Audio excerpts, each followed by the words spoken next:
তোমার দরকার একটা রোল নাম্বার ঢোকার মতো জায়গা, আর কিছু না। তোমার একটা সিট দরকার, তোমার 4,500 সিট দরকার নাই।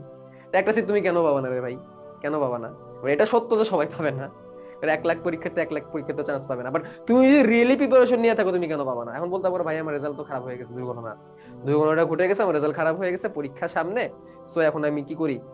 থামাই দিয়ে মেডিকেল, আমার দরকার নেই, আমি মেডিকেলের দিকে তেমন। এখন আমার কথা হচ্ছে, তুমি ধরো মেডিকেল থামাই দিলা, তাহলে এই যে লাস্ট 1.5 মাস যে তুমি মেডিকেলের জন্য টাইম ইনভেস্ট করছো, লাস্ট 1.5 মাস যে মেডিকেল টাইম ইনভেস্ট করছো, সেই 1.5 মাসের দিকে একটু তাকাও, লাস্ট 45 দিনের দিকে একটু তাকাও, লাস্ট 45 দিন কই যাবে? সেই প্রিপারেশন তুমি কেন নিছো? মেডিকেলটা একটা হচ্ছে ওয়ান ওয়ে গেটের মতো।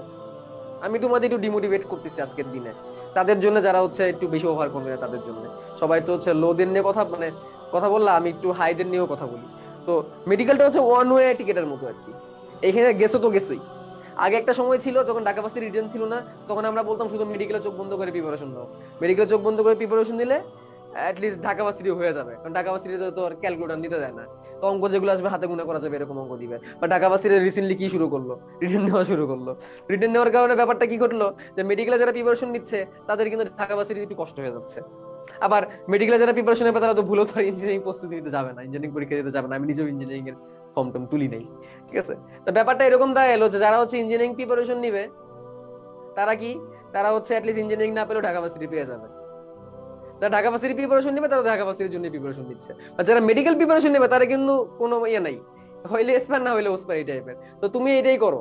1.5 মাস অলরেডি নষ্ট করে ফেলছো। তোমার তোমার কাছে আর কি, তোমার কাছে মনে হচ্ছে 1.5 মাস নষ্ট করে ফেলছি, বাট আমি মনে করি যে তুমি আসলে নষ্ট করে ইনভেস্ট করছো, লাইনে আগায় গেছো, আগায় যাও।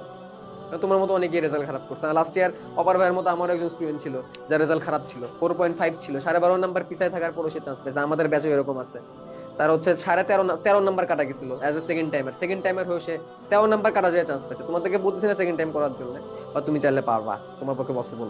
ঠিক আছে, এখন সেই ডেডিকেশনটা তো মাথার মধ্যে রাখতে হবে।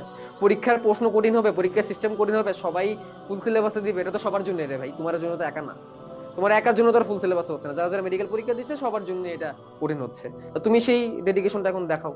তোমার রেজাল্ট খারাপ, তুমি আগে 8 ঘন্টা পড়তে এখন 13 ঘন্টা পড়ো। তুমি আগে 10 ঘন্টা পড়তে এখন তুমি 14 ঘন্টা পড়ো। তুমি আগে 5 ঘন্টা পড়লে এখন তুমি 10 ঘন্টা পড়ো। তোমার রেজাল্ট খারাপ হয়েছে, এভাবে করে তুমি আগায় নাও, তাই না? তো এখন তুমি যদি পিছায় যাওয়ার চিন্তা করো, তাহলে আমি বলবো হ্যাঁ তুমি পিছায় যেতে পারো, কোনো সমস্যা নাই, জায়গাটা ছেড়ে দাও, অন্য একজন যোগ্য একজন সেই জায়গাটা নিয়ে নেক। ঠিক আছে, এখন তুমি কি সেটা চাও যে তুমি জায়গা ছেড়ে দিতে? তাহলে তুমি যদি নিজেকে এখনই তুমি অযোগ্য মনে করো যে তুমি পারবা না, তাহলে আমি মনে করি যে তোমার এই মাঠে আসার দরকারই নেই।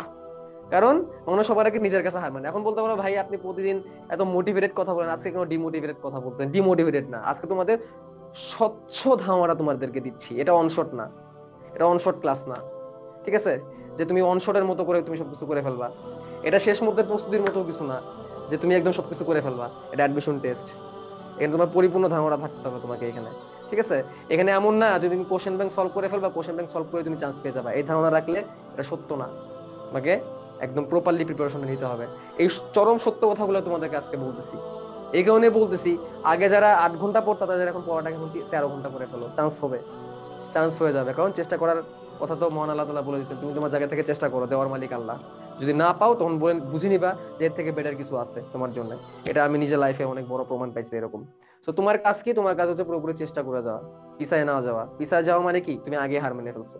আর যে হার মেনে যায় তাদেরকে কিন্তু কেউই মনে রাখে না। ইতিহাসে তাদেরকে মনে রাখে যারা হচ্ছে ধৈর্য ধরে করে। আর সবশেষে একটা কথা বলবো, listen to your heart, never listen to another one. একটা কথাই শেষ যেটা বলবো, আঙ্কেল আন্টি পাশের বাসার কে কি বলতেছে এত দিকে খেয়াল দেওয়ার দরকার নেই। গোল্ডেন পাও নাই, টেনশনের কিছু নাই, গোল্ডেন কোথাও লেখা থাকে না। ঠিক আছে, তোমার যদি ইচ্ছা থাকে নীলক্ষেত যায় তুমি একটা গোল্ডেন প্লেকার্ড নিয়ে গলার মধ্যে লাগায় রাখতে পারো, তাছাড়া কিন্তু কোথাও গোল্ডেন কাছে লাগবে না, বুঝছো? পাশের বাসায় আন্টির কথা কানে দেওয়ার দরকার নেই। তোমার আব্বু আম্মুর মুখের দিকে তাকাও, অনেক কিছু করছে তোমাদের জীবনে। ঠিক আছে, আব্বু আম্মু তোমাদের বকবে কিন্তু সে তোমাদের সাপোর্ট দিবে, তোমার যা কিছু হোক না কেন। তো সেই আব্বু আম্মুর চেহারার দিকে তাকাই হলো প্রিপারেশনটা এখন আবার সত্য করে শুরু করো। কান্না টান্না করছো, চোখ মুছে ফেলো। আজকে সারাদিন কান্না করবা, ওকে ফাইন, কালকে সকাল থেকে পড়ালেখা শুরু করো। যে চান্স পাবে সে আজকে থেকে পড়ালেখা শুরু করে দিবে। ঠিক আছে, তো কান্নাকাটির কিছু নাই, খারাপ লাগাটা স্বাভাবিক, রেজাল্ট খারাপ হইলে। সো তোমার লাইফে তোমার আব্বু আম্মু আছে, সেটা বেশি ইম্পর্টেন্ট। পাশে আন্টি, তোমার যদি অসুস্থ হও, তুমি যদি অসুস্থ থাকো, তোমার পাশে আন্টি খোঁজ নিতে আসবে না, হাসপাতালে দৌড়াবে না, তোমার আব্বু আম্মু হাসপাতালে দৌড়াবে। তোমার নিজের লাইফের জন্য না হোক, তোমার আব্বু আম্মুর জন্য অন্তত করো। ঠিক আছে, এটা তোমাদের কাজে লাগবে। শেষ জীবনে যখন তুমি একদম একা হয়ে যাবা, তোমার বউ বাচ্চা বা হাজবেন্ড, কেউ যখন তোমার সাথে থাকবে না, একটা জিনিস তোমার সাথে থাকবে, সেটা হচ্ছে তোমার ক্যারিয়ার। সেই ক্যারিয়ারের ডিসিশনটা এখানে। আমি এখন যত বেশি তোমাদের মোটিভেশন দিই না কেন, লাভ নাই। এটা করলে এটা হবে, এটা করলে এটা হবে, এটা হবে, লাভ নাই। এগুলো তোমাদের অলরেডি অপার ভাই বলে গেছেন, তোমাদের সাকিব ভাই বলে গেছেন। এগুলো দেখানোর সময় এখন আমার নাই। কারণ কি, কেন সময় নাই? কারণ এর থেকে বড় জিনিস তোমাদেরকে করতে হবে, এর থেকে বড় কাজ তোমাদেরকে করতে হবে। সেটা কি? প্রস্তুতি নিয়ে যাওয়া। ঠিক আছে? তোমাকে হার মানা যাবে না, এখন হার মানার সময় না। হার মানলে তোমার জায়গাটা অন্য কেউ নিয়ে নিবে। তুমি যদি জায়গা ছেড়ে দিতে চাও তো ছেড়ে দিতে পারো, আর সেটা করা যাবে না। আগায় যাও, আগায় যাও। আগায় গেলে সাকসেস আসবেই। মানে আমরা এরকম অনেক দেখছি সাকসেস, বিগত বহু বছর ধরে দেখছি। তুমি কেন পারবে না রে ভাই?